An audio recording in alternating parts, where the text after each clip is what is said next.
teaching them how to live.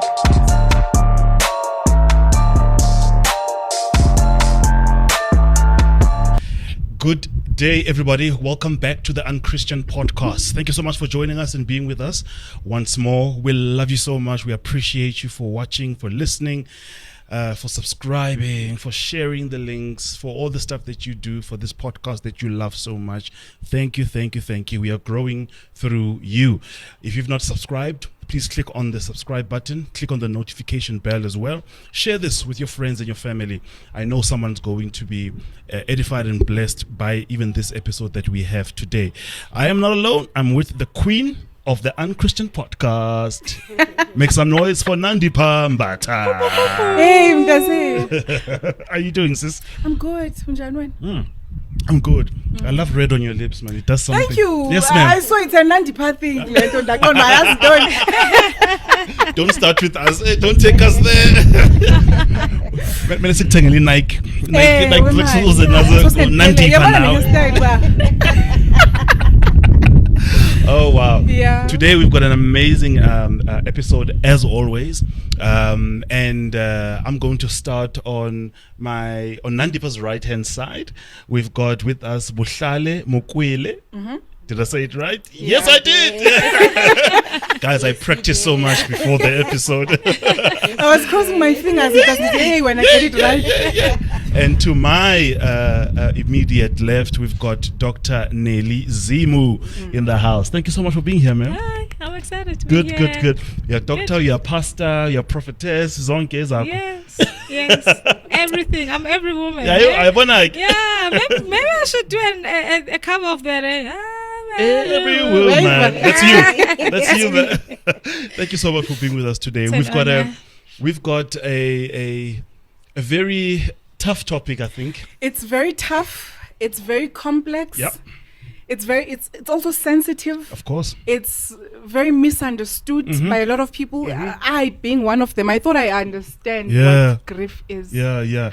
But I was just telling the ladies earlier that I just went and checked what is grief. I have my own understanding of what grief is. Yeah. But now going to the internet and checking, and I'm like, okay, there are 5 stages to grief. Yes. And now looking into my own life and going through my grief here and there in my own life, I realized this thing is much more complex. It's really complex. It is. Than 5 stages because now we reduce it to which stage are you in? Because there's this.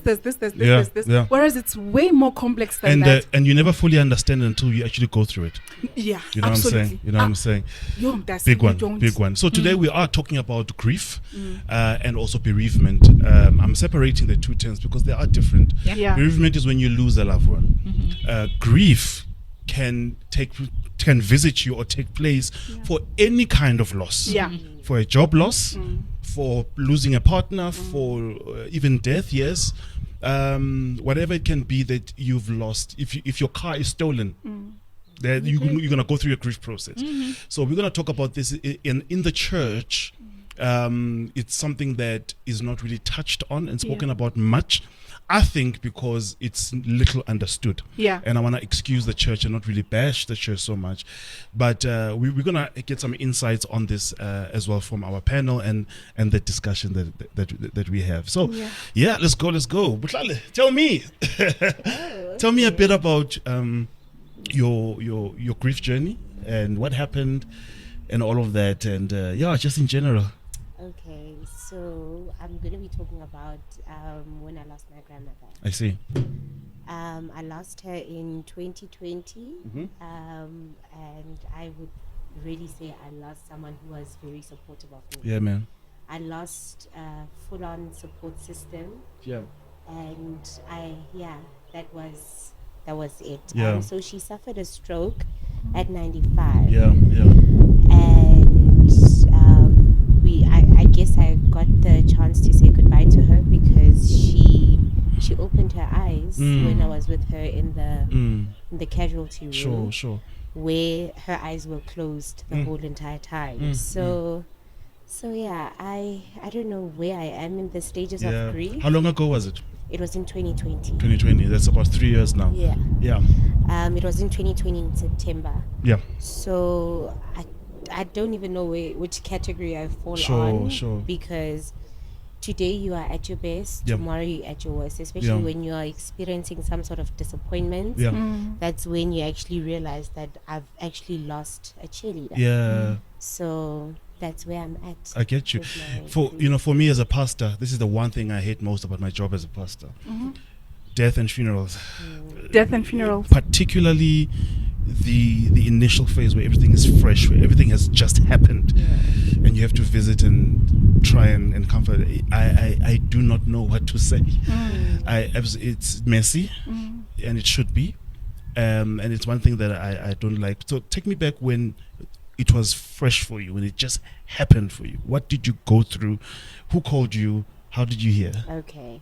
So the day before she passed away, they called me. I was at work. Yeah. And they said, we used to call her Magogo. Okay. So they said Magogo is not very well, Mm. and we are at a hospital in Soshanguve. Sure. I said, okay, I'll ask the sister, because I'm a full-time nurse. I I'll see, ask the I sister see. to release me Yeah. so that I can go attend to her. Yes. And I got to the hospital, shame, they were stabilizing her and her blood pressure was just fluctuating. So they couldn't tell exactly what was going on. Sure. So I said, okay, if that's the case, can I maybe at least organize for her to be taken to Steve Biko Hospital? Yeah. And then that was organized, and then we went. Yeah. She was driven in an ambulance Sure. to Steve Biko. When we got there, the doctor did tell me that it's a 60-40 chance. Sure. So from then on, I had to somewhat accept that she will no longer be with us. And then they said, okay, they're going to move her to casualty in Tshwane. I went with her, and my parents, which I'm grateful for, allowed me to wheel her in. And when we got into the casualty, the first thing I remember saying was, can you please take care of my grandmother? Yeah. And they said, we will. Mm. And after I said that, she opened her eyes. Oh. The whole entire journey, she had her eyes closed, and she looked at me. At you. And she looked at me dead in the eye, and Yeah. I understood that, I guess this to go. is our goodbye. Yeah. And I was strong for some reason until I walked out to the corridors and I lost it. Lost it, yeah. Yeah, because then I it made understand. sense that I'm never going to see her again. Yeah. And after that, the following day, when I was at work, they called me. They told me my cousin, who is a pastor in Limpopo, called me, and he said, sorry. So when last did you speak to the sisters there by Tshwane? And I said, I haven't spoken to them, but I did arrange with my manager that I will go visit her tomorrow. Yeah. And they said to me, Mama is no. Oh man. Goodness. I don't know. And this was the pastor telling you? Yes. Yeah.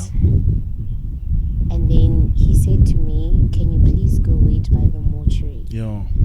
and wait for your parents and my aunt to come there, so that they can finalize everything Sure. with the mortuary people. Yeah.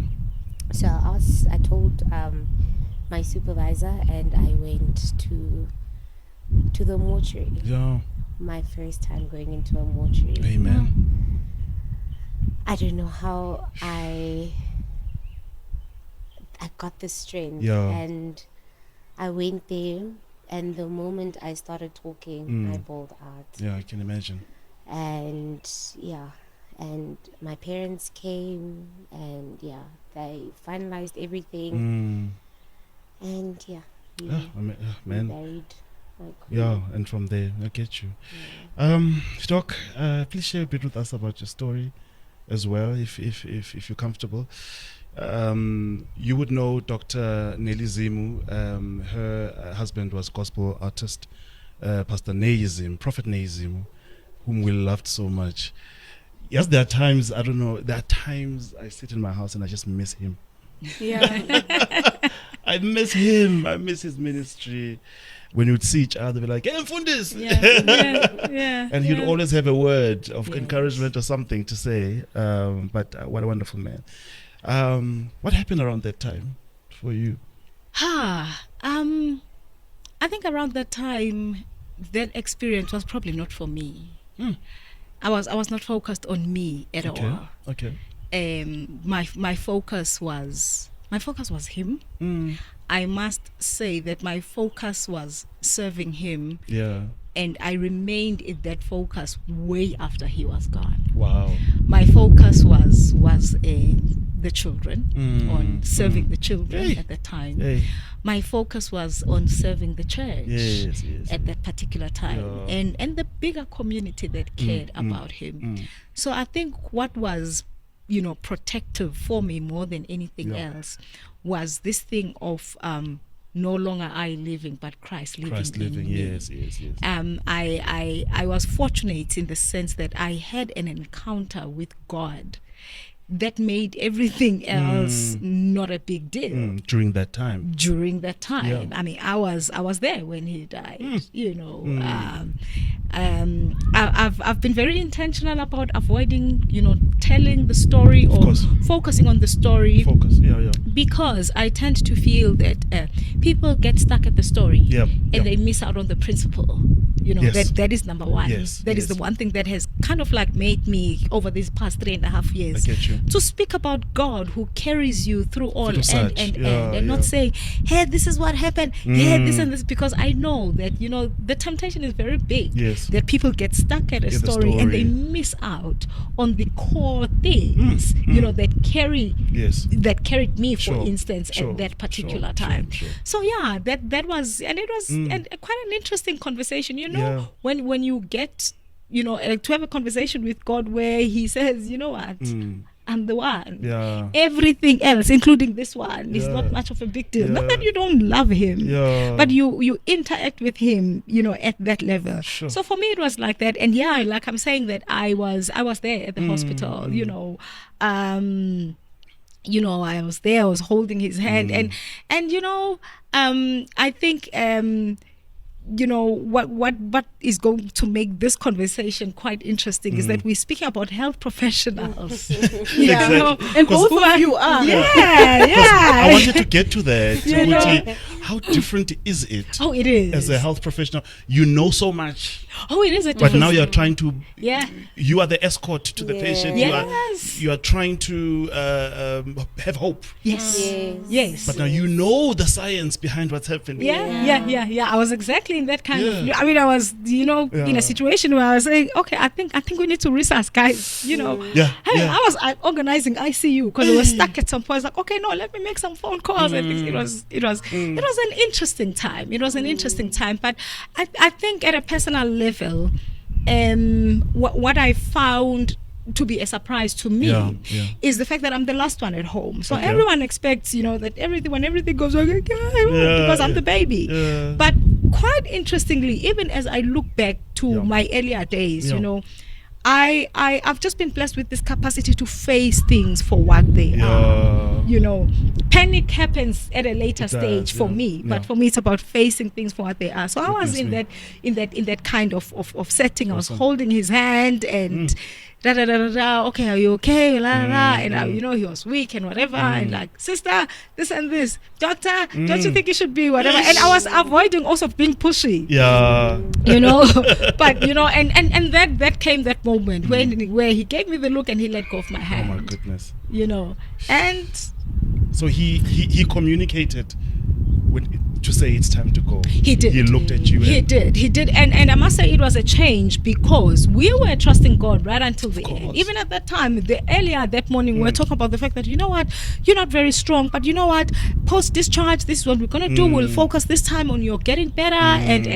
I get you. So it was that kind of setting. And like I'm saying that, my approach was focusing on other people. I remember very well thinking, oh my God, how do I tell so and so? How do I call Omega and tell him, hey daughter, and then and then I thought about the leaders at church and so that was that. What I have learned after a while though is that a personal experience with grief. You spoke, Nandipa, about the fact that grief is not as straightforward as they say in the books and stuff like that.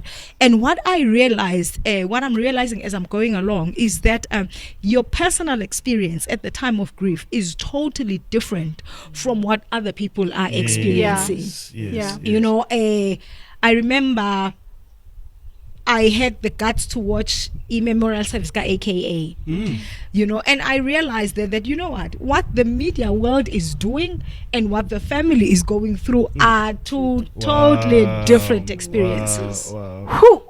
Yeah. And with that being said, something about grief that is just we all, not only do we all experience it, but the levels are different. And not only are they different, but even the way we experience it emotionally, we experience it physically. Where physically you become sick, we experience it psychologically. And then there's what they call, you know, when you speak, I'm listening to you and I'm realizing that, that is being an empath, realizing that you are going through this is your husband, and yet you're thinking of all these other people. That is, I'm not sure if it's a trait, a strong one or a weak one, because I'm also like that. Trying to understand grieving and going through all these stages. I thought of a time when I was grieving my sister's. My sister had a child who passed on before she got married. She had a child who passed on, and this child was with my parents. And I was with my mother. We were attending a conference in Joburg. And during this time, I received a call from my dad. They first called us about 12, but she's not breathing well. She was just 6 months. Then they drove her to hospital. On their way to hospital, the first thing that came to my mind was, how am I going to tell my mother? Because I knew that she will feel guilty. She left the child right. She was going to feel guilty. The grieving that I went through was not the one of the child first, but was the one of what they were going through. And I get you. Yeah, and I realized this later that it is called secondary grieving. Oh, I see. Yeah, because at the time I was the strongest in my family. Right. We drove with my mother early hours of the morning after I told her. And as we were driving from Joburg to Pietermaritzburg at the time, my sister was in Pietermaritzburg.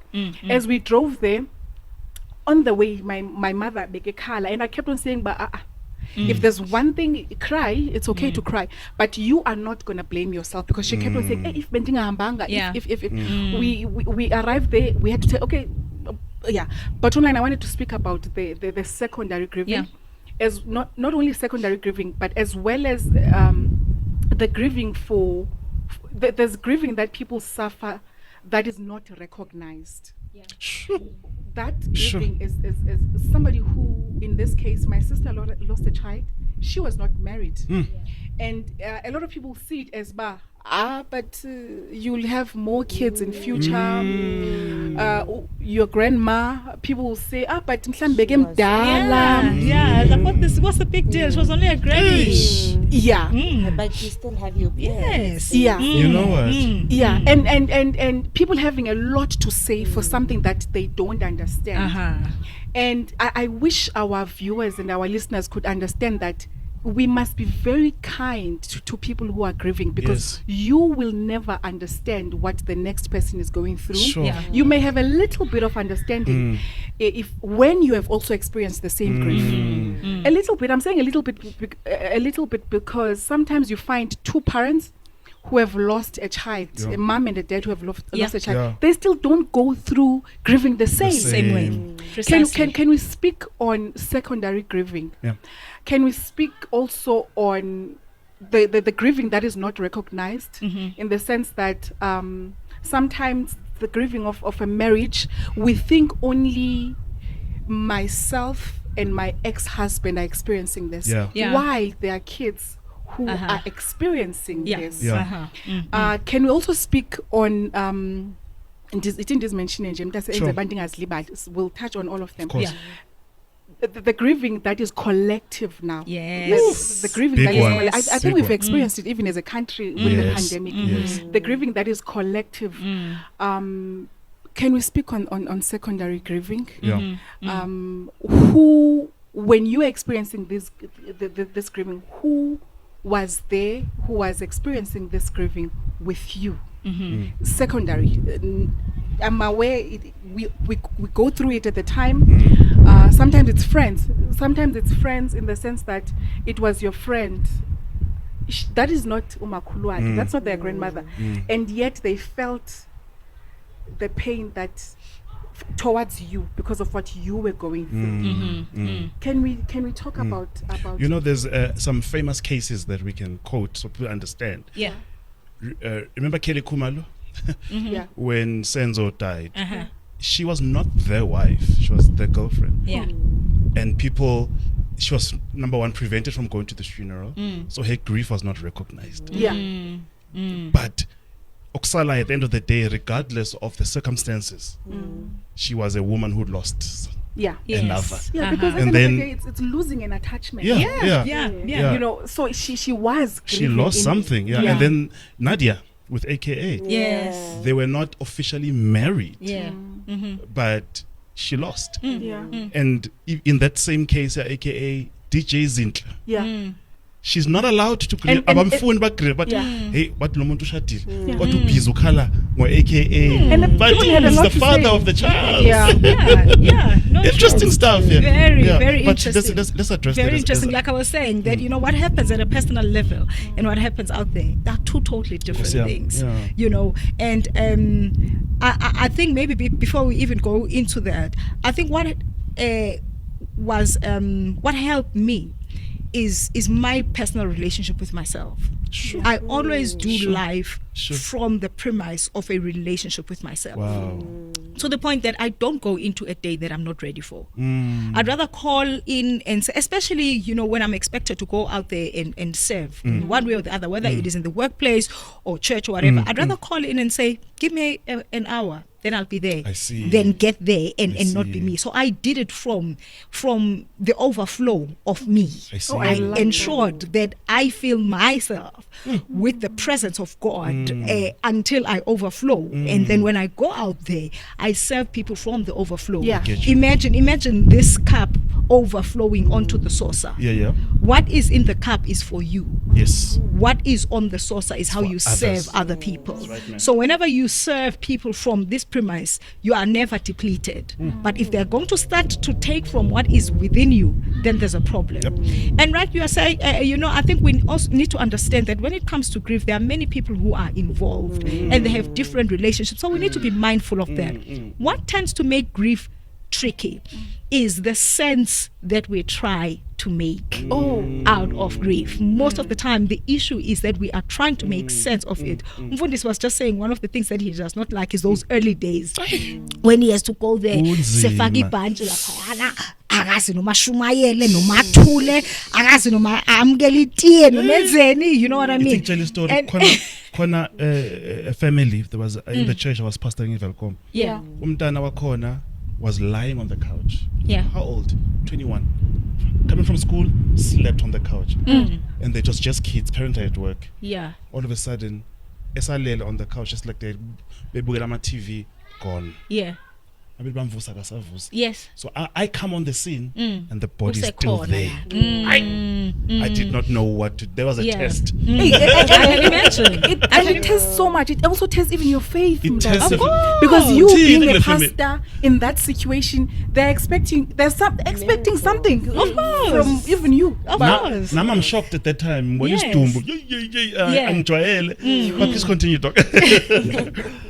You know, so you know that understanding that the relationships are different. Yeah. You know, I at a personal level, I got to respect the relationship that Neyi had with his audience. Yes. Because I could never be his audience, no matter so there was no way that I could fix that, in as much as I could never go to his audience and replace him. I can't do that. It's a different relationship. A relationship with his children, for instance, that's totally different. You know, a relationship with the church, a relationship with so you know, I think it's in understanding relationships. And like I was saying, that what makes it tricky is the fact that we try to make sense of things. You know, whenever I come to you to help you with your grief, I do it from the sense that I make out of that situation. And the tricky thing about that is that that sense changes, perspective changes. I may say one thing to you today, 12 months down the line, based on my experiences and my revelation and perspective, I may come with a different message, based on, so, you know, when people try to make sense of things, that is when you will find, you know, them saying, no, so and so can't go because of this and that, you know. It's because of the sense that they are trying to make out of that situation. People should not try and make sense. Do not try and make sense of someone's grief. Rather be aware of the sense that you are trying to make, and try avoiding communicating based on that sense, but rather go and communicate out of kindness, out of the fact that I see your pain. I completely agree with you. I completely agree with you, and it's the biggest mistake we make as society, trying to make sense. We are not supposed to try and make sense of what someone else is going through, and we are not supposed to dictate how people are supposed to go through it. Because there's a certain lady that I follow on TikTok. This lady, she's a young mother, and she has 2 kids. She's based in Bloemfontein. She has 2 kids, and she would post about her journey, because it's a journey. I don't know if one ever arrives. Does one ever arrive though? No, you don't have to. You don't have to arrive, but you know, we need to, as we are speaking about grief, we need to be mindful of the fact there's a difference between grieving and living. Okay, because you live after someone has died, you live after any kind of loss of a job, loss of money, you still live. So the living process is not equal to the grieving process. Grieving process has something to do with your, you know, intimately experiencing the loss and the sadness that comes from the loss. But living after that, you know,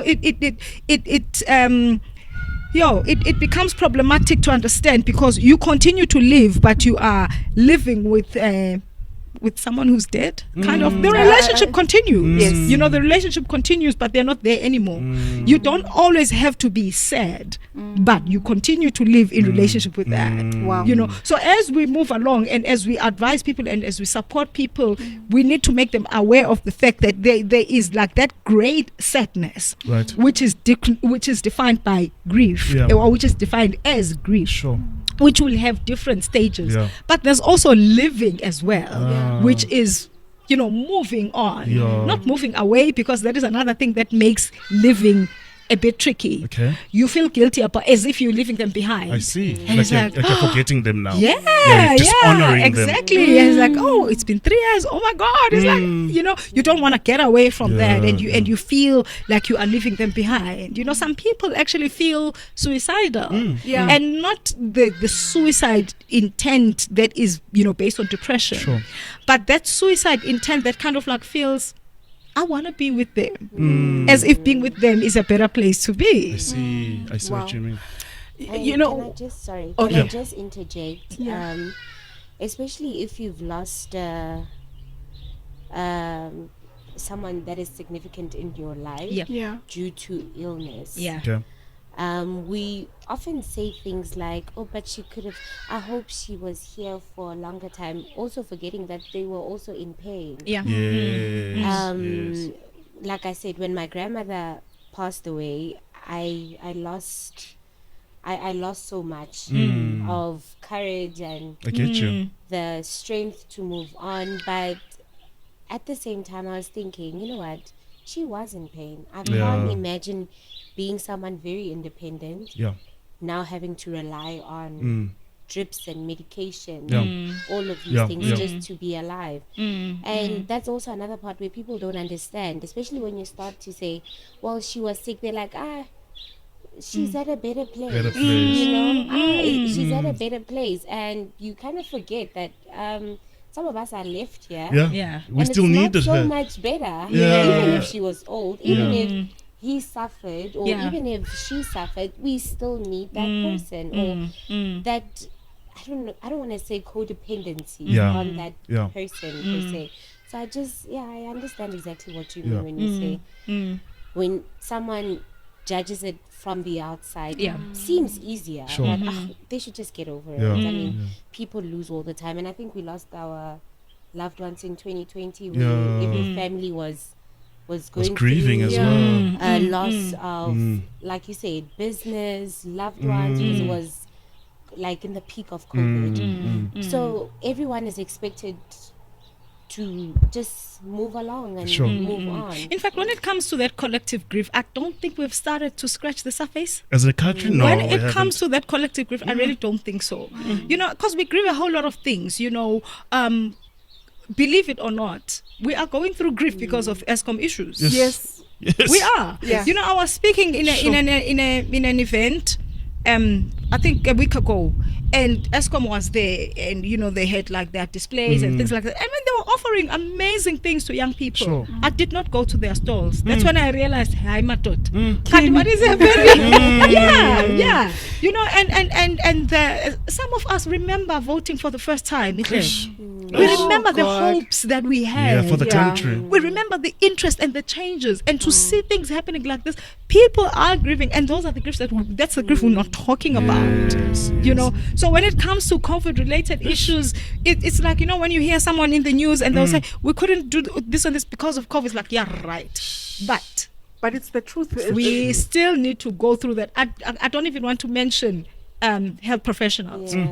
Hey? What you've seen. Become so you desensitized. know, That's the other issue. You know, so desensitized, and we're moving with reality. that desensitized spirit. And it also cost us a lot of low staff morale. Because when you are in a setting where you constantly expecting the worst, either PPE is not there, there's an influx of patients, there is students, if you work in an academic hospital, there's just so much going on, and you deprioritize yourself and you just put yourself on the side and say, we're just waiting for the next day. And then I can imagine you're so disappointed. Same time, then you're hearing of leaders looting funds that are supposed to be helping you in your work. And they're not even on the ground. They're not on the ground. Actually, so they don't experience what we are. My goodness. Wow. Sure. On this secondary grief, let's also talk, yes, singalibalang. You know, one also grieves, I believe, the experience, which brings in triggers, where you've lost your grandma, you've lost your child, you've lost your husband, your friend, but now you've also lost certain experiences, certain things that you used to do with this person, which is part of grieving. Because if you used to chill together on Sunday and listen to some music, that is no longer there. You know, when you used to do certain things with this person, now that they are no longer there, every time it's Sunday, it's in the afternoon, you're supposed to be chilling together, listening to music, or you're invited to a conference. You used to go with this person to this conference. You're going through something, you used to speak to your grandma. And when now you go through something, Umakulu is not there for that. Can we speak on that, and how did you experience it? Are there any triggers that came with that? When I opened my business, when I opened my spa, I wished she was there. I really wished she was there because she was my cheerleader, as I said. Of course. When I was organizing everything, I just wanted to hear her say, "Ke a tseba ngwanaka, you will do it. Ke a tseba you will do it." And she will pray for me more than anything. And I went on, ventured into business, but those words were not there anymore. Those cheerleading words were not being done now. We're not done now. And now you're just like, okay, so I guess I soldier on. I guess I just keep moving. So the void is really felt. Especially if it was someone that you were very close to. Yes. And who experienced life with you, both the good, bad, and the ugly. Yes. Once they move out or they are permanently departed from your life, it gets very tricky. Doc, I can imagine those moments where it's the first wedding anniversary post death, first Christmas post, first Father's Day, Sunday, the senior pastor is not there, first conference after. Oh no, it was hectic. You know, I'm smiling at some because my children have been so nice. So my last born daughter, when it came to Father's Day, she made it clear, okay, here we continue to celebrate Father's Day. We're gonna have a braai and do it like we used to do when Dad was there, except that the gifts come to me. She made it very clear. So they come to her. To her. No, to her. Yes. No. Yes, Seriously, no, I received the gifts. We're going to continue with the braai, and you know, I think when it comes to church, for me it was duty focused, focusing on the duty, because in any case, Prophet Neyi was in hospital for a month before he passed away. Yes. So, and I think a month and a half before he passed away, he didn't come to church. Sure. So I was holding the fort. So I was used to that. So after that, it was continuing like that, you know, and you know, and the Lord helped us because we organized some debriefing sessions. I see. You know, for the church and for the leadership. That's great. It was something that was unexpected, but it happened, and initially it was like, oh, okay, you know, okay, we'll see. And I think based on what you just asked, people kind of like thought I was doing what I was doing because I was grieving, you know, whereas in other situations I was just focused on function. I was just function focused, you know. But of course, you know, like things like that. First month, was it first week after the funeral? No, month, because I went like literally, I went to the grave, like, just put on the fresh flowers, of course. and this cousin of mine says, "Oh, your grief is expensive, Getana, so we're gonna buy you fresh flowers like every Saturday or something."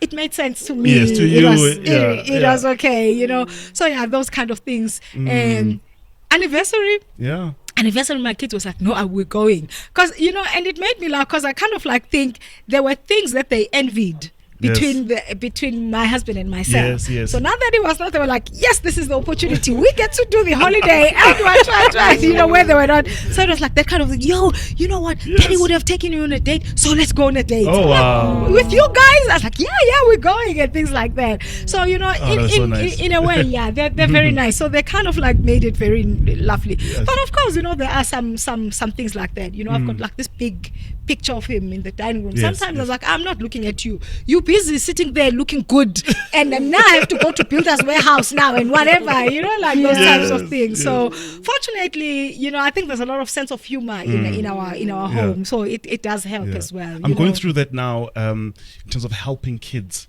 go through grief. Yes. Just yesterday I learned that my second born lost his best friend.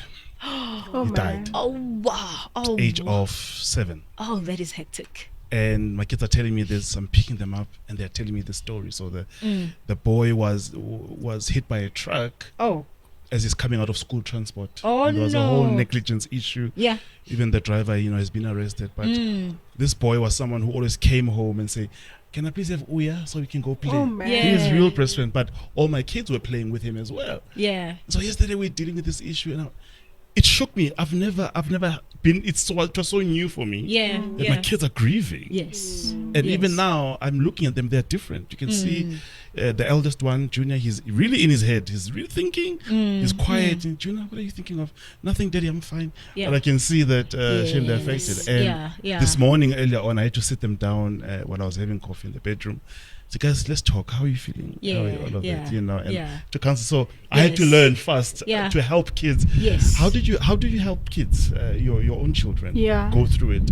We spoke about it. Right. We spoke about it from day one. We spoke about it. It's not comfortable. It's easier to stay in your bed and let days go by. Yeah. But I was very mindful of the fact that I want to help them go through this. Yeah. You know, it was not always nice. I remember that very December, we bought a movie, and so we bought this DVD, and because it was Priscilla Shira, we knew that whatever she does is nice anyway. So we didn't even check what the movie is about. We just bought it and we put it there.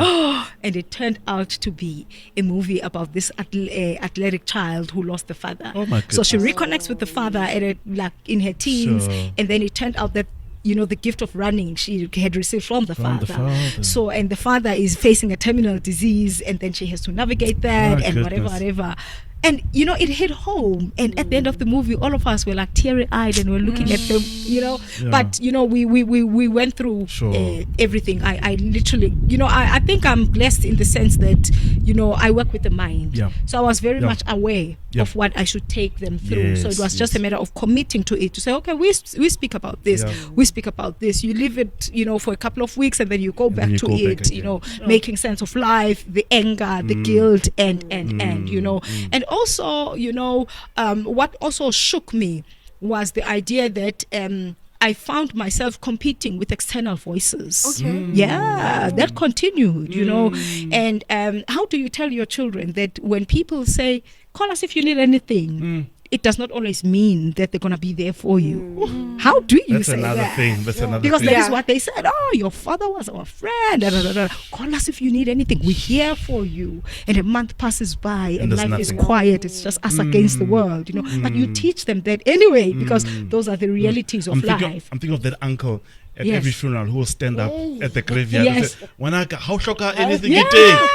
Well, I'm now your father. You know? I am now this. So you can exactly. Now and you that can uncle, call me daddy now. already when he's talking to you, like, wait. You know, so stuff like this. I remember my last born child, Uzoe, she was she was 8 at that time. Come January, you know, drives to school. You know, when I was driving her to school, she started crying. The closer we got to school, she didn't do that week because those were the times that they spent with the father. But fortunately at school they did understand, and there was very little that, you know, therapists could do at that level, because I mean she's young and things like that. But you know, you take them through that. But I was so amazed that during the COVID times, I think 2021, when, you know, the lockdown issues were kind of like lessened and they were allowed to go back to school, and there were children who came and they had lost both parents. Her perspective was just amazing, you know, because of the experience that she had. I mean, even with AKA's daughter, as we were watching the thing, she was like, Ma, I think we need to reach out because I know what this child is going through. And, you know, I was like, okay, fine, we'll try. But even if we cannot reach out in person, let's continue to pray for her. You know, so their understanding. And of course, they grieve differently as well. For Muzi, he had the privilege of doing the Neyi's tribute on Spirit of Praise. He came from stage. He looked for me, straight to me, and he cried like a baby. Wow, you know. So yeah, so it is a whole lot of things. But you know, when you have children that are dependent on you, unfortunately, you remain the big guy. So you know, you cry there and you come and like, okay, let's do this, let's do that. You know, so those types of experiences. You know. Yeah, you know, people say a lot of wrong things to people who are grieving. I also may have said something that I was not supposed to say. Not just people in your own life, but society watching you, even on social media. This lady I'm talking about, when she posts herself and her kids, people have things to say, things like, I remember the other time one lady was saying, why are you crying in front of your kids? Why are you putting the camera? Are you telling me, are you really grieving? I mean, people want to dictate how one should grieve. When one has a moment of happiness and they post that, people also say, you've this one, forgotten. the partner died just 2 months ago, and already by a jive Yes. so much dictatorship or from society at large, social media. What is it that would like to tell people out there what not to say? That's to people important. who are grieving. It's very important. You know, my sister had a friend who said to her, Usemnande, you'll have more kids in your case. And she was like, I will. Of course I will. I'm still young. However, I'm grieving this one. Acknowledge this loss. Right Yeah. You know? I guess when it comes to social media issues, I can't say anything to the people who comment. You can't control that. Yeah. You can preach until you are blue in the face. You can't control that. You just have to accept it. Yes, but rather what I can say to people who are experiencing that is that, number one, be very mindful about what are you doing in social media. You know, what are you there for? Are you there for validation? Are you here for definition? Are you here for attention and things like that? And you know, being aware of the fact that grief does need to be witnessed. Yes. Grief by nature will want to be witnessed, and this is where we find the confusing thing of people when they are still grieving. Suddenly they're hosting conferences and whatever. And remember, when you start calling people and say, come and listen to me, you are pushing yourself to the level of an expert. And at that time you're not being an expert, but you are ideally you are just looking for a witness to your grief. But it presents itself that way. So grief does need to be witnessed. But as we are looking for witnesses to our grief, who do you tell first? You can't run to social media. Social media is not a real world. So we really need to be very mindful of what is it that you are going out there to do, you know. And once it is validation that you are looking for, what it is attention that you're looking for, then there's a problem. Sure. You know, but people will always say what they, and you know, trying to explain also does not help. Okay. You know, my mom often used to say that you don't need to explain. Those who care about you will understand, and those who don't will never believe you anyway. Wow. I was hugely criticized for singing on stage, for speaking the word on stage. I knew nothing else but a relationship with God. I was hugely criticized for going to church. I buried on a Wednesday. On Sunday I was at church. Where was I gonna go? Babes Oduma went through the same thing. You know, and so much criticism. She also received. Yes. And Ngwane also went through the same thing. You know, those types of things. So you must be seated in a mattress and just keep quiet. Oh, you must you must be like this. The minute you're smiling, they've got something to say yet again. You let me tell you something amazing. The 3rd of December 2019, Neyi passes away on the night of the 5th of December, 4th of December. So literally 2 days apart. The 3rd of December or the 2nd, there was a show at Carnival City, and they called me in you know, to honor him sort of, you know, because I think they had won a Crown Gospel Award, and they felt that they won that because of his song, which was true. Yes. Anywho, so when I received that, I share with them something that we were talking about with Neyi the day before, because there was a big hoo-ha at that time. The world was praying, and you know, we're receiving messages from all over the world, and we're sitting there, and we were like, you know what, this can't be about one man. We saw the bigger picture. We saw God dealing with more people than just him, because our understanding was that but for such attention to be drawn, it must be about God beyond being about him. That's right, man. That's right. You know, and you know, and when I said that, I think people kind of heard, but they were hearing me from disbelief. It was not me, it was my experience of God. So when Neyi passes away, who else do I run to? Because you know what, grief is like pressure, loss is like pressure, and pressure will squeeze out of you what has always been there. You know, you cannot get out of a grape orange juice. What has been invested in you throughout, that is what is going to come out at the time of pressure. Wow. Wow. Wow, that was actually intense. Very enlightening. Very enlightening. What should we not say? What should we not say to somebody who is grieving? Or how do we support? Yes. Because sometimes we don't know. I, for one, when a friend of mine, a close friend of mine, is grieving, I don't know how to reach out to him. Me too. I I'm don't that know. way. I'm such an empath that I'll just be in my sad space for them, but I won't know how to show up for them. And I know that sometimes people read that as Unandi was not there for me, and I don't know how to explain that I just did not know how to be there for you, but I was also in pain for what you were going through. You've just come up with the answers there. You've just come up with the answers. You are in that space for them, and you do not know how to show up. Yes.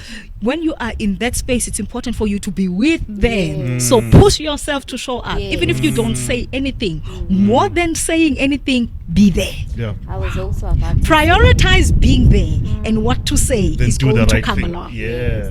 And Thank also, you. I believe that when you are with a person in that situation and you are kind of forced to say something, or you feel in your spirit that you need to say something, something will actually come out.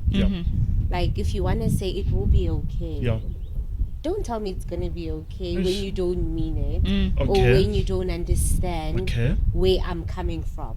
So I feel that it only makes sense if when you show up and you don't say anything, makes better sense than you trying to force something out of you. I get you. Because when you are in that vulnerable position, you can actually feel everything, even the vibrations on the outside. That, no, this is not genuine. You kind of understand that maybe I should just get up and not even cry about it because there's no use. This person doesn't understand where I'm at mentally. And sometimes also, as the people that are actually grieving, we kind of want to move on with the people when they move on. So you kind of forget Let them pace you. yourself. Yes. So when she comes over and she says, it's gonna be okay, then she starts talking about something else. Subconsciously, I'm also like, maybe I should just get over it. Let me just get up and dust myself and keep it moving. And that's where people psychologically crash because they didn't go through everything that they were supposed to go through. Sometimes, yes, you, like you are saying, it's easier to just close yourself off and be in the bed the whole day. Maybe you need that. Maybe you don't need to show up for your children because they can actually feel that this is not genuine. And do that. Do what makes you happy at that particular time and live in the moment. If you want to cry, I believe just cry it out. If you want to sing his songs or the songs that you used to sing, or listen to the music that you guys were used to listening to, do it. Do everything that you need to do so that you can get over that. Because I usually say between 1 and 100 there's other numbers. So live those numbers. Live the 33. Live the 58. Go through all of that and then allow yourself to be. Because I mean, if you're going to be a social person or a social figure, there comes a point where you also need to understand that, okay, I'm also an individual. I'm also an individual, and I have my own purpose and I have my own substance. So be you. So I think it's important that we do technically go through those stages of grief for someone who's never heard of them. As to what stages can they expect. Doc, do you want to take us through some of them? Yes. Psychologically, when we look at the stages of grief, the stages of grief were coined by Elizabeth Kubler-Ross, who studied a lot of death experiences among various patients. She's done a whole lot of work on grief. So if you really want to, empower yourself and read on it, Elizabeth Kubler-Ross, I really recommend. David Kessler as well, he's worked with that one. So what happens is that what was noted, and subsequently applied on other areas of grief is that initially people will go through denial. Denial. Okay. You know, they'll go through denial, they will go through sadness or anger, right? They'll go through anger, they will go through bargaining, where it's like, Lord, can you do this? I'll do this for you, blah, blah, blah, blah, blah, you know. And then they will go through like a severe form of depression, and then they will go through acceptance, you know. But those are just the identified stages of grief. There are a whole lot of things in between, the guilt, the anxiety, this and that, you know, and you know, and a whole lot of things that happen out of being vulnerable. And I think also we need to note the fact that as these stages of grief have been coined, they will not happen in the same sequence. Yes. And sometimes they happen at the same time. Sometimes they will happen at the same time. Sometimes a person will experience acceptance for a couple of days, and then they're going back to the anger, and then they're going back to the depression, and so it really it doesn't have to be a linear experience. And also to add on, you might go through the same stage twice. Yes. Oh wow. Yeah. You can go through denial now that it happened, and 3 years later. Something like that. That's true. I've experienced it. Experienced it. You know, the story that I shared earlier about my niece, this happened almost 10 years ago, and which made me come into understanding the spiritual side of grief. Because I never went through anything except the pain for my family, and just being there for my family and my sister. 9 years later, this happened last year. I had a dream. We never spoke about it, which is another thing, because I also realized that there are people who don't speak, and that time speaking is a very key part of accepting, because I don't think one ever gets over it, but one learns to live with the loss. You just get better at living with it. So 9 years later, we've never spoken about it with my family. You know, my niece was buried. We never spoke about it ever as a family. We only spoke about it ngela xesha, buried the child, and we moved on. They later got married with the boyfriend at the time, the father of her child. They've got 2 kids now. Last year, which is something that I guess families are different how they cope with this. Because we usually talk about this, me and my sisters, that we are such a family that anything that is painful we don't talk about. We'd rather talk about only the good things. I'm not sure if I don't think it's a good thing. In fact, quite interestingly, grief brings out different traits out of different members of the family. You get to know your family differently, you know, as you grieve. Now, 9 years, sometime last year, we have not spoken about this. We've moved on. We are happy. I had a dream about the same girl. She died when she was 6 months, but in my dream, she is around 9, what she should have been now. She's around 9, and in this dream, it's like it's so real. You know, I see this little girl. I just know about this is Andela. I just knew about this is Andela. And she went Kweba. Come. I ran after her. There's a lot of people around in this place. She's in a pink dress with a pony, and I'm like, no one told me this is her. And then she says to me, I'm fine, I'm okay. And I was like, okay. I wake up from, I don't remember dreams. So I wake up from that dream. The first person that I called was my mom. And I said to my mama, I dreamt of Andela. Mama is like, Kubanu Andela. That's how much we had put away this thing somewhere. You know. Mama is like, Andela Kubandi tumdana kazimkhitha.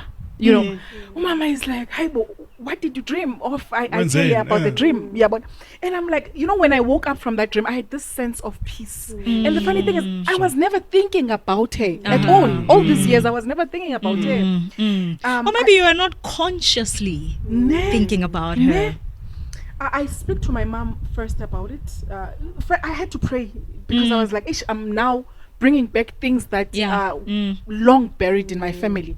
I call my mom and I tell her, and then Mama is okay with it. She's like, yo, So what are you gonna do with it? I don't know, Mama. Should I tell Uzimkita? I don't know. But one thing I know that she told me that was that I'm okay. I'm happy. I'm okay. Then Umama for the first time shares something that she had never shared with the family.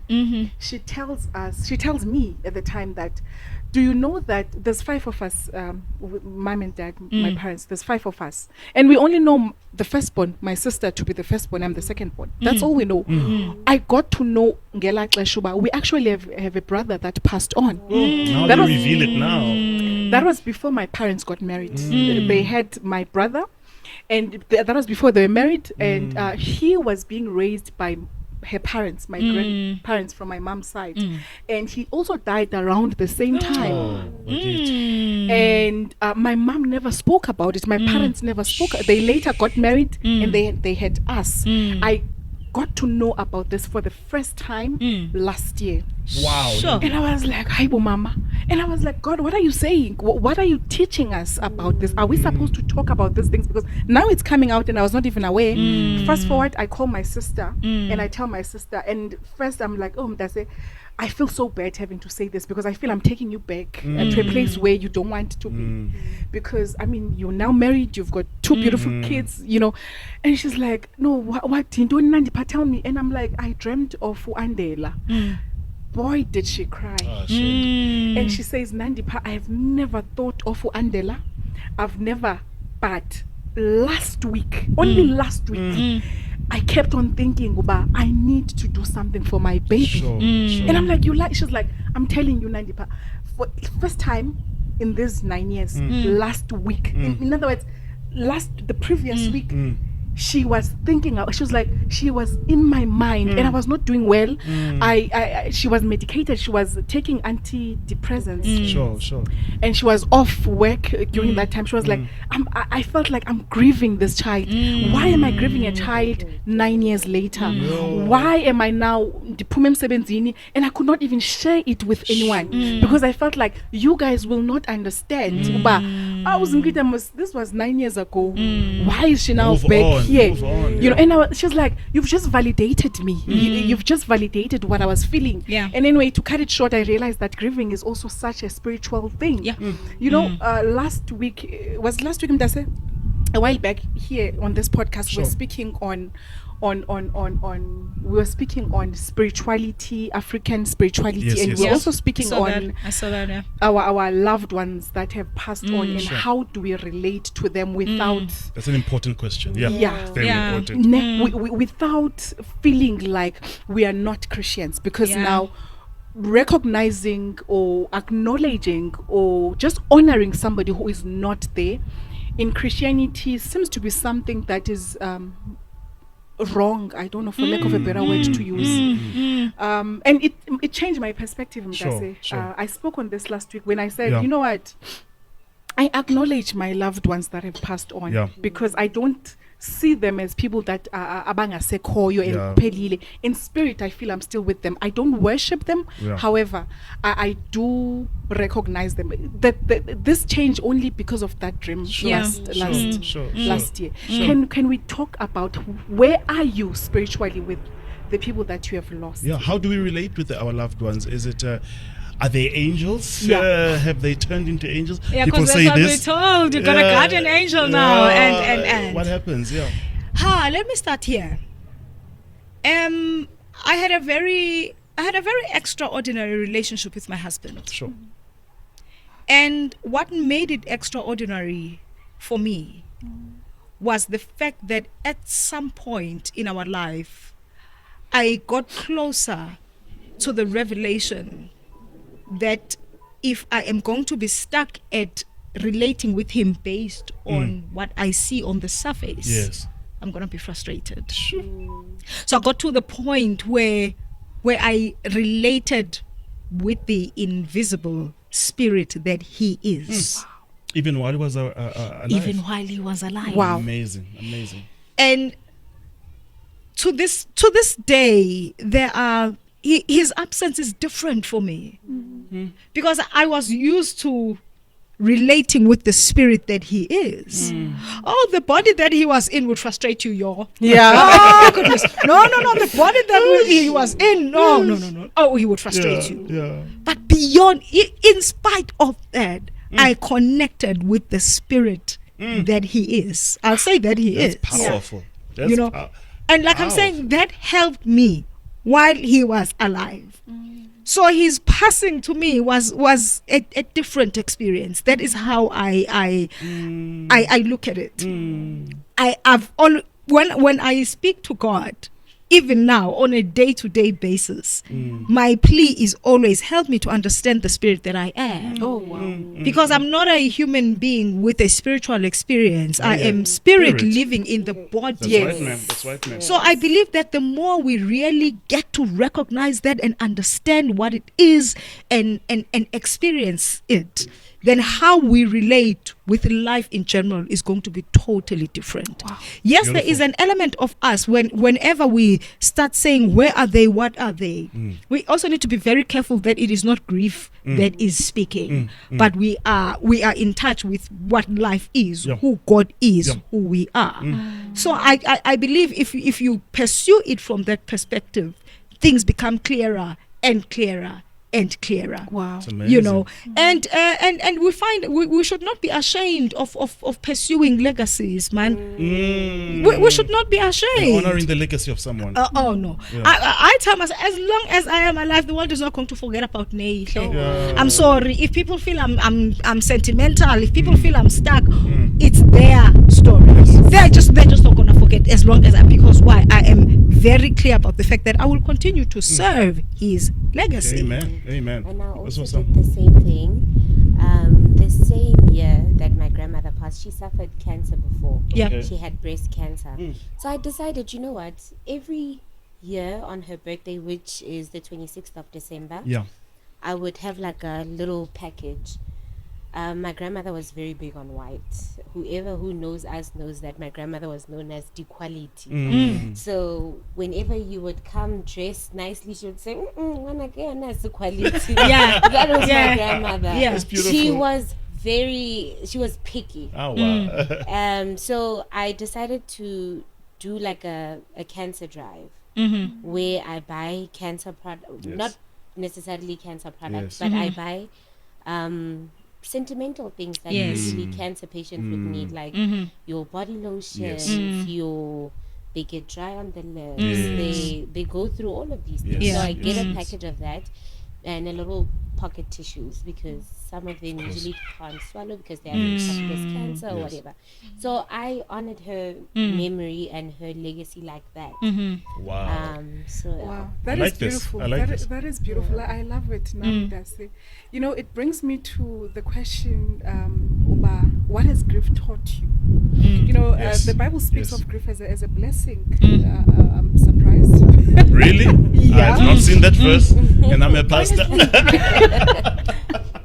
It comes with blessings. It comes with teachings.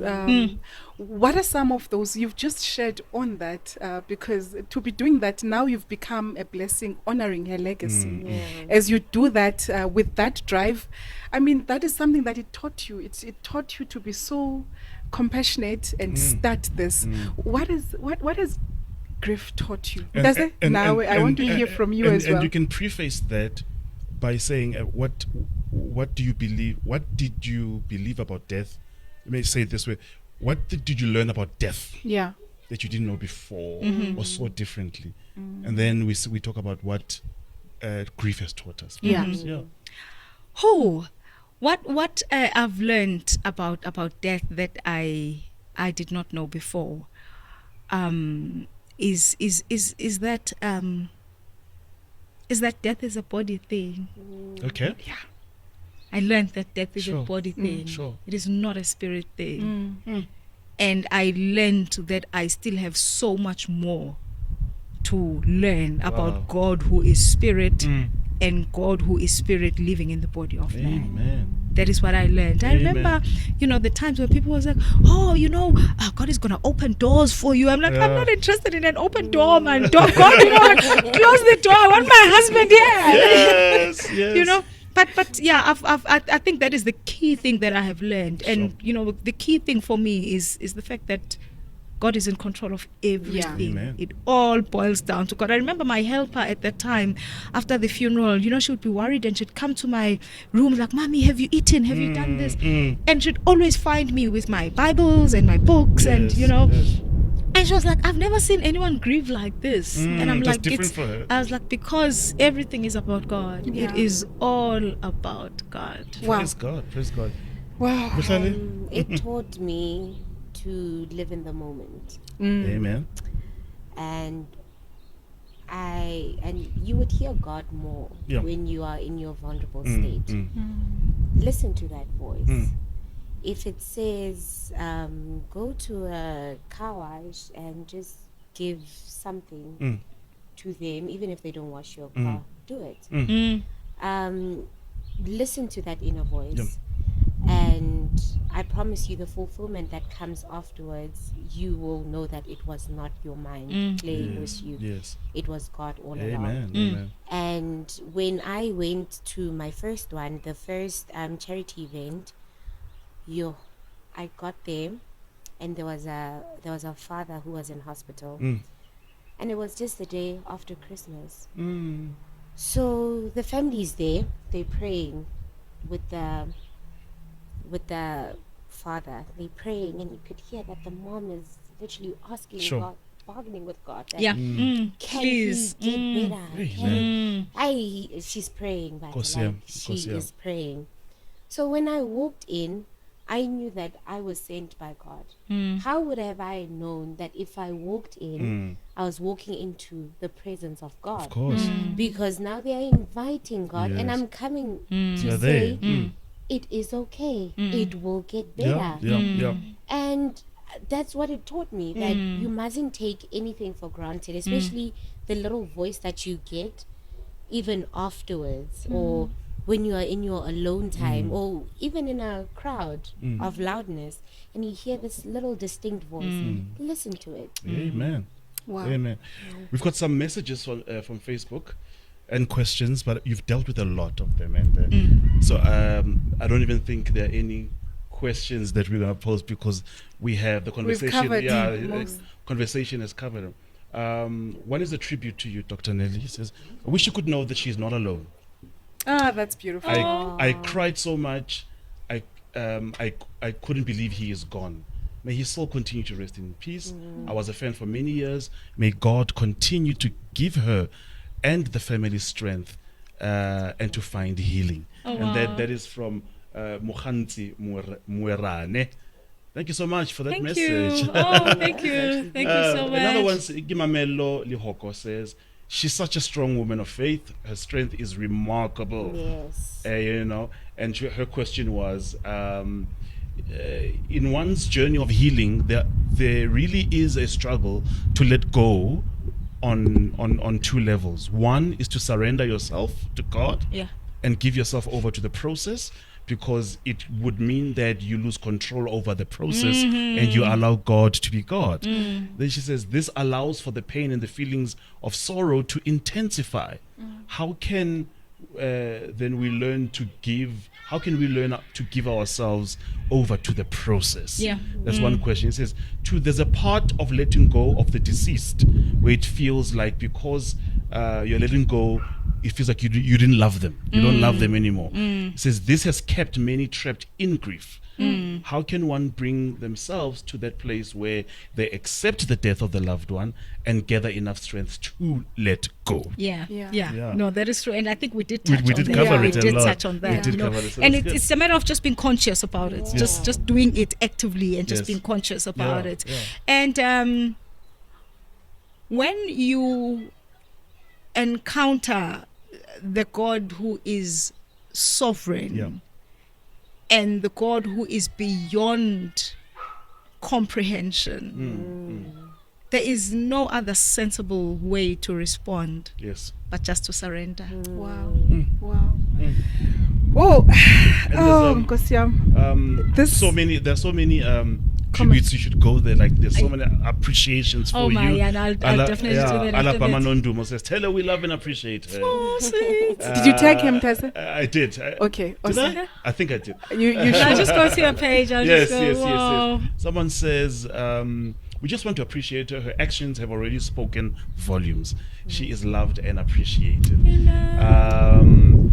Then someone asked about Matapelo Matikane asked about the emotional triggers, which we've dealt with. Yeah. As well. And then at the end she says, I admire her resilience and the blessing that she is in the body of Christ. Amen.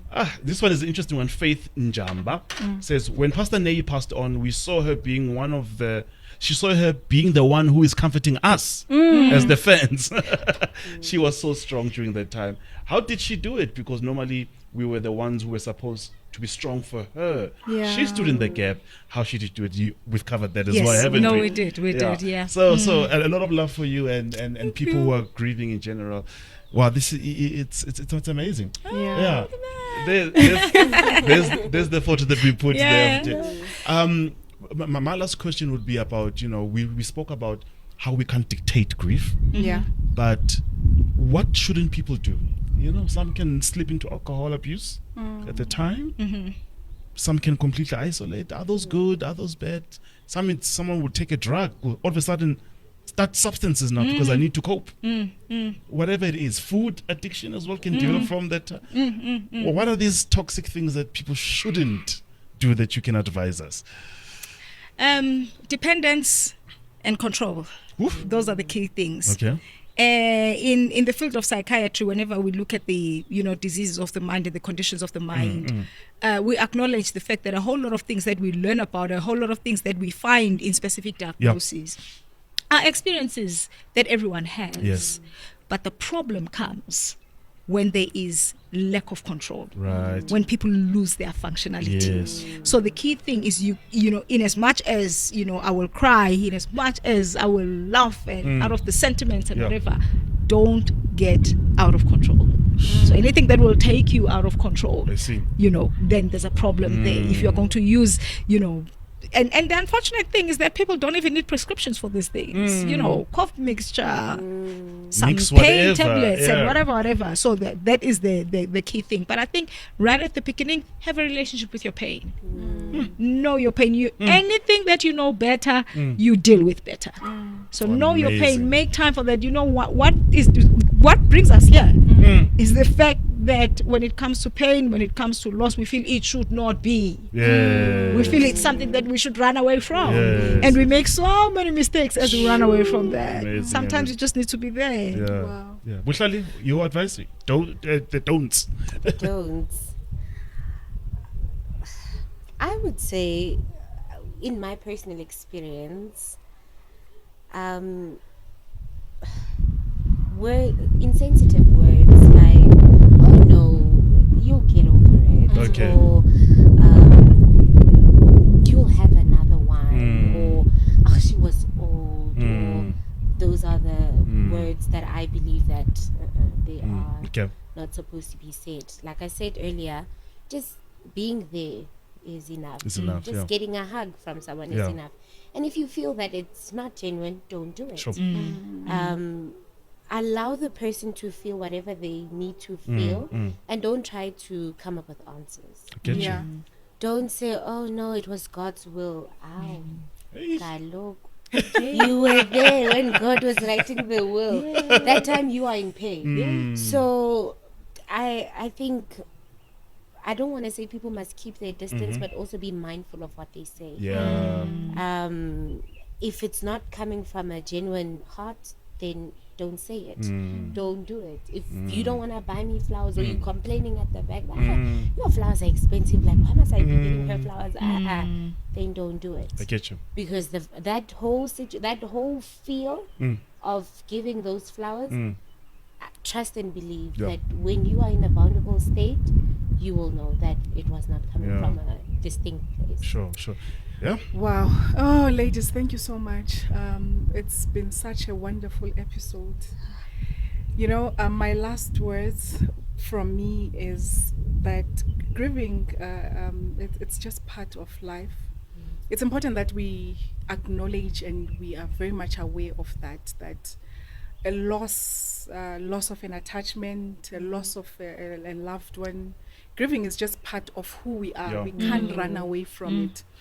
And one thing that I learned from grief is how it brought me closer to God. It really brought me closer to God in a way that I could never understand. And my spirit man grew from that experience. I've not the one of my sisters only, but several ones that the couple of losses that I've gone through myself. With that being said, everyone has gone through a loss. Yes. So everyone has gone through grief. Yes. And it's not a trade. I think that is the key thing. It is not a trade. It's not that you're giving this away so that you get that. Okay. Yes. But now that this has happened, this is an inevitable outcome. Wow. Once up. And it's important to accept. We should accept that this is a part of life. Yeah. God promises to be there with us in Yeah. those hours. He's not promising that we will not go through Yes. loss, but He just promises that He'll be there He'll for be with us. us. Yeah. Yeah. Preferably learn the art and the lifestyle of acceptance Yeah. way before the crisis. Wow. Right Just when it as an comes. art, just as an art, as a lifestyle. Learn the art of acceptance before. Way it before the crisis, yeah. Apply is- it in other areas Yes, of your life. just make it your lifestyle. Then you'll take it like a pro when it comes, because it will visit. Loss will always Yes. visit in our lives. different forms. It's just part of our lives. Yeah. And again, the Bible talks about this thing has happened to your brethren. You realize when you're going through grief that, hey, I'm not the only one. There's a whole lot of other people who are going through what I'm going Yeah. through. Yeah. With that being Yeah, said, and thank we you so find much. ways of being disobedient when it comes to that, because the Bible says there, I'm like, hey, Baba, that was not Neyi there. Yeah. Hey, you're telling me about some Jewish people Not in some some people. places. You're telling me about the That's Philippines. funny. That was not Zim. Yeah. Amazu Zim. There were times when I would say that to God, Amazu Yes, Zim. yes. I get you. Wow. And we need to have an episode about rebuilding after After a a loss, right? Yeah, you're right. Secondly, we need to have an episode about preparing for death. We don't Yeah. talk about wills, Yeah. financial policies. As black people, even as abazalwane, we don't Yeah. talk because we are afraid that if we venture into such conversations, it's as if we are calling on death. Yeah. But no, you must prepare. Yeah. We are all Because it's going. coming anyway. It's coming. It's coming. Amazing. Thank you so much, ladies. We really appreciate it. Yeah. We're so honored for your presence. Bonga, cool. Yeah. Thank you so much. Thank you. Thank guys. you for watching. Subscribe to the channel. Please remember, like us wherever you are. Leave a comment. We would like to hear your views and your experiences as well. Remember to share this with other people as well. From me and Nandipa and Dr. Zimu and Bohlale. Bohlale. God bless you. This is Phase Music.